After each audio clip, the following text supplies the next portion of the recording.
ទឹកហូរកាត់ផ្លូវរដូវបញ្ជុំចាប់ដូនតាយំទុំដើមសងកាយជុំបិណ្ឌឆ្នាំនឹងប្រលឹងមាសស្នេហ៍ទៅវត្តណាដែរបងសុំទៅផងបិណ្ឌមួយវត្តនៃបិណ្ឌពីរវត្តថ្មីដល់បិណ្ឌទី3ស្រីទៅជ្រោយដងបិណ្ឌ4វត្តសុំ5ព្រែកបងកង6នួលអងទើព្រែកក្របើបិណ្ឌទី7ទីណាក៏លយានដូនតាចែកឋានដារកូនចៅបិណ្ឌទី7ទៅគៀនស្វាយក្រៅជួបជុំញាតិភៅអត់ទីស្កសើហើយណាស់មួយឆ្នាំបាន7រិវត្តដូនតាប្រាតតលោកតូទួលផល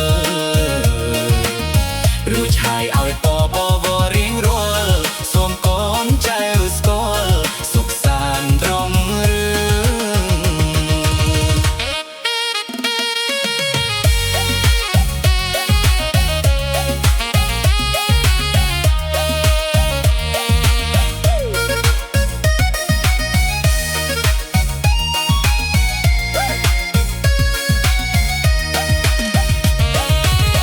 ទឹកហូរកាត់ភ្លឺរដឹងបញ្ជុំ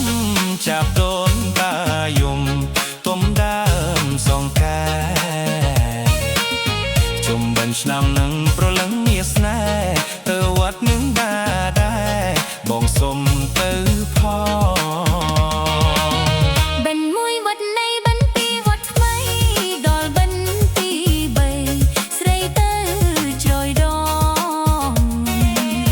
បិណ្ឌ4វត្តសុំ5ព្រែកបងកង6នួលអងទៅព្រែកក្របី